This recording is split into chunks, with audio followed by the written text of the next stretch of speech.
Hi there, I'm Meg Lamont, OHS Director of Instruction, and I wanted to talk with you a little bit about places where students can wander into a danger zone with regard to academic dishonesty.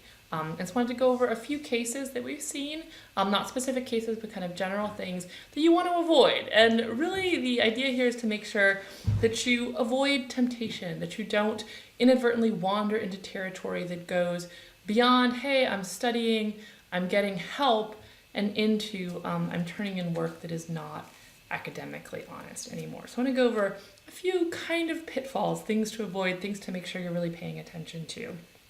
One of the first is websites with answers to problems. And I think it's pretty straightforward when you're like, okay, here's a website that has an answer to specific, problems in my textbook.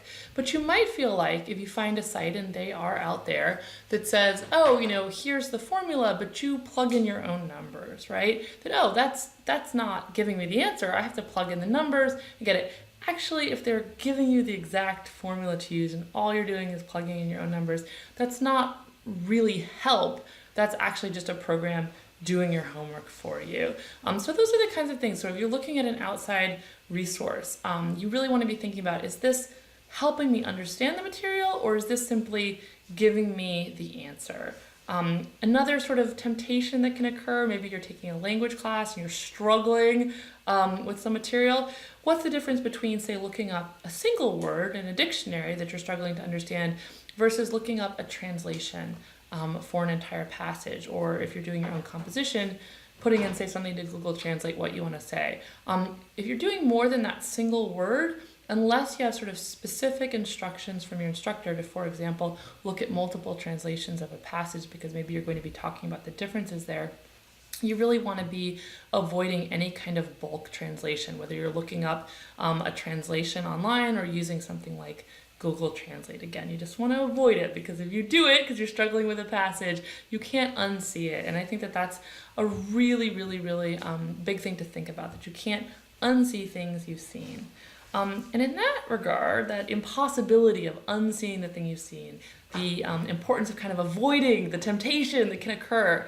Another really important thing to do is when you're writing something like a paper or a lab report or a problem set, and maybe you're talking to a friend, maybe you're having a little bit of trouble with something, or maybe you're trying to help a friend, right? Who, you've understood things pretty well, or you're pretty far along with your paper and you're trying to help a friend who is maybe struggling a little bit more to sort of get their ideas together. You really want to be careful that you don't ever send your own work, right? Because let's say you're like, well, I'll send you my paper so you can get an idea about it. Your friend can't unsee that paper, right? Even if he or she wants to. You want to avoid that sort of temptation. Same thing, if you're working on sort of problems, a problem set, say in physics or in math, don't send a friend like, here, I'll just sort of screenshot you and send you my solution. Can't unsee that. It's fine to talk with them, all those kinds of things. You might sometimes be assigned in class a peer review or something like that, and that's a kind of different kind of situation. But if you're working together outside of class, unless, again, your teacher specifically said it's okay to share work, you really want to avoid that. That's one of the things that can kind of lead you astray, that moment of temptation when, say, your friend or you haven't finished your work half an hour before it's due, and there's this sort of paper or problem set already worked out in its entirety. The sort of there, the temptation can be really high. You really, really, really want to avoid putting yourself in that situation.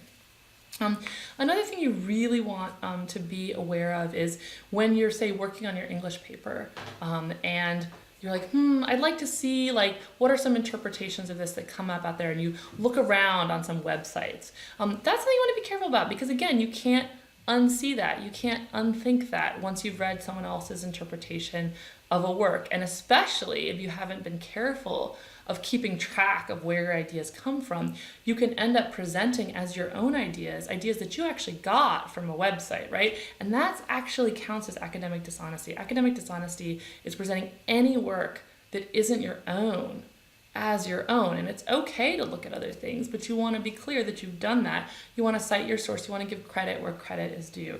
And so really be careful if you're sort of looking around on outside websites, that you're keeping track of what websites you're looking at, and where you're getting different ideas.